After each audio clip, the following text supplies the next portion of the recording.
Bitcoin à 119 000 $, Ethereum 3 800 $.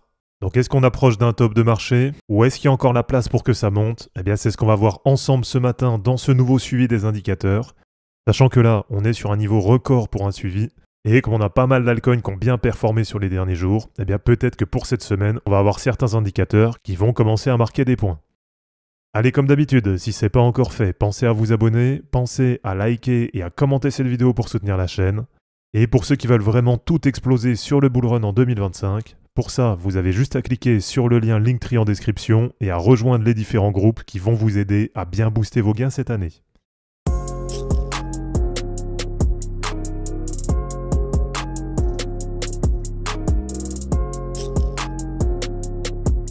Alors, grosse semaine sur le marché crypto, même si du côté de Bitcoin, on le voit sur la semaine dernière, ça a clôturé en rouge.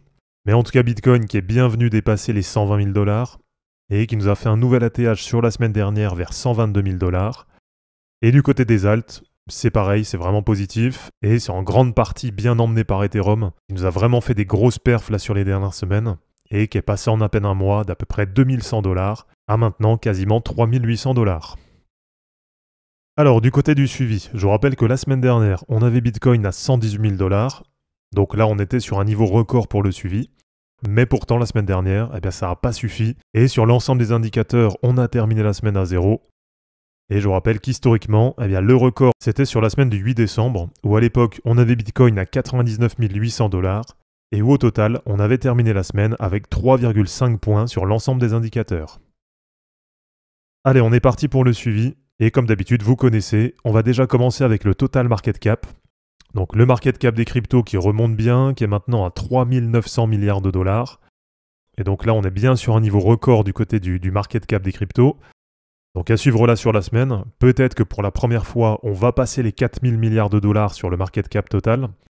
Et alors du côté des objectifs, eh bien pour le moment, ça reste quand même toujours assez loin du premier niveau à 5 750 milliards de dollars. Du côté du RSI, là on arrive dans la zone de surachat, donc avec le RSI en hebdo qui rentre dans la zone des 70.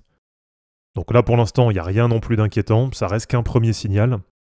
Et je vous rappelle que dans le tableau de suivi, ce qui nous fera mettre un point, ce sera si on arrive à 80 au niveau du RSI.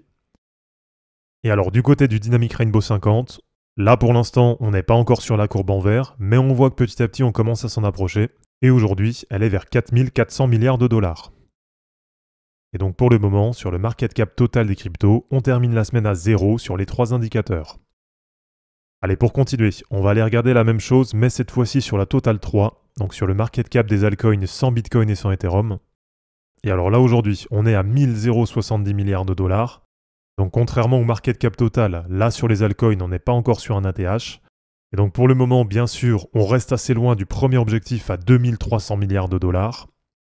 Et là, pour déjà arriver sur ce niveau, ça nous fait à peu près du plus 120%, donc à peu près du x 2,2 par rapport à maintenant. Et alors, du côté du RSI, eh bien, là aussi, on voit que c'est un peu en retard du côté des altcoins, puisque là, pour le moment, sur cette semaine, on n'a pas encore le RSI qui est au niveau des 70. Et alors, du côté du Dynamic Rainbow 50, eh bien, là, c'est à peu près dans la même position que sur le market cap total. Donc, on voit que c'est bien sorti de la zone d'accumulation, mais on voit que pour le moment, ça reste quand même assez loin du niveau en vert. Et donc là aussi sur les altcoins, pour cette semaine sur les 3 indicateurs, on va terminer la semaine à 0. Allez, pour continuer, on va aller regarder ce que ça donne du côté de la dominance Bitcoin plus Ethereum. Donc on va voir si là sur la semaine, on a les altcoins qui ont réussi à reprendre de la dominance. Et alors là, juste pour le plaisir, je vous montre déjà la dominance Bitcoin qui a vraiment beaucoup corrigé sur la semaine dernière et qui se retrouve maintenant à 60,9%. Donc là vraiment, on est sur des niveaux décisifs au niveau de la BTC dominance. Puisque là, c'est en appui sur la moyenne mobile 50 en hebdo. Donc ça, c'est le premier point vraiment important. Et puis surtout, sur la semaine dernière, on a eu la cassure baissière du canal ascendant. Et donc pour le moment, tant qu'il n'y a pas de réintégration du canal, eh bien on a cet objectif de cassure à 57% de dominance qui est maintenant bien activé sur la BTC dominance. Et alors, si on regarde ce que ça donne du côté de la dominance Bitcoin plus dominance Ethereum, eh bien là sur la semaine, c'est pareil, c'est quand même bien positif. Avec, on le voit, une bonne correction. Et on voit que c'est maintenant quasiment en support là sur la trendline basse. Donc pour le moment, bien sûr, ça reste toujours assez loin du premier objectif à 65%. Mais en tout cas, on voit que la dynamique, elle va quand même dans le bon sens. On voit que ça va bien dans le sens des altcoins. et donc à suivre sur la semaine, peut-être une cassure baissière, et dans ce cas-là, ça continuera à être bénéfique du côté des altcoins. Donc là pour le moment, dans le tableau de suivi, on n'est pas du tout sur des niveaux de surchauffe, et donc pour cette semaine, on va une nouvelle fois terminer la semaine à 0. Et alors pour terminer, on va aller regarder ce que ça donne du côté des 4 indicateurs, avec déjà le MVRVZ score. Et alors là, c'est un peu surprenant, mais cette semaine, on est même plus bas que la semaine dernière, avec un niveau qui est aujourd'hui à 2,62, donc qui est bien sûr toujours très loin du premier niveau à 6 qui nous fera mettre 1 point dans le tableau de suivi.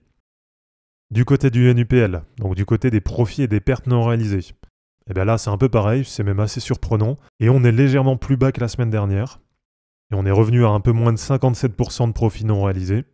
Donc là aussi pour l'instant, on reste assez loin de l'objectif à 70%. Ensuite du côté du terminal price, alors là sans trop de surprise, on est toujours à plus de 20% d'écart entre le prix de Bitcoin et le prix du terminal price, mais par contre on voit qu'au fil des semaines ça se rapproche, et aujourd'hui on est à peu près à 50% de différence, puisque le terminal price il est vers 240 000 $, et on a Bitcoin qui est autour des 119 000 $.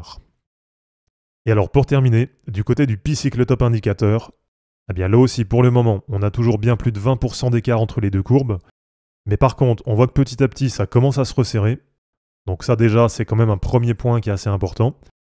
Alors deuxième point à noter, on a aussi le prix de Bitcoin qui est finalement pas très loin de la courbe en vert à 175 000 $. Donc si jamais ça vient sur ce niveau, donc si on a le prix de Bitcoin qui vient croiser la courbe en vert, eh bien dans ce cas-là vers 175 000, 180 000 $, en fonction de quand ça arrive, ça pourrait être un top, qui soit temporaire ou soit définitif sur le cycle. Et alors pour terminer, du côté du P-Cycle Top Prédiction, là pour l'instant, il n'y a toujours pas de nouvelle date de top proposée, mais on voit que le croisement il approche, et sûrement que dès la semaine prochaine, on va avoir une nouvelle date qui va être proposée. Donc voilà, c'est un peu surprenant, mais une nouvelle fois, on termine la semaine à 0. Donc je vais encore vous faire la même conclusion que les dernières semaines. Là pour moi, il y a deux possibilités. Donc soit on est vraiment sur un cycle différent, et dans ce cas-là, les indicateurs ils sont plus pertinents, mais ça forcément, on le saura qu'à la fin du cycle. Ou alors sinon, deuxième possibilité, là pour l'instant, on est simplement très loin des niveaux de surchauffe, et dans ce cas-là, il y a de grandes chances que sur les prochains mois, ça aille beaucoup plus haut sur le marché. Donc voilà les amis, c'est terminé pour cette vidéo, j'espère en tout cas que ça vous aura plu. Comme d'habitude, pensez à vous abonner, à liker et à commenter cette vidéo pour soutenir la chaîne.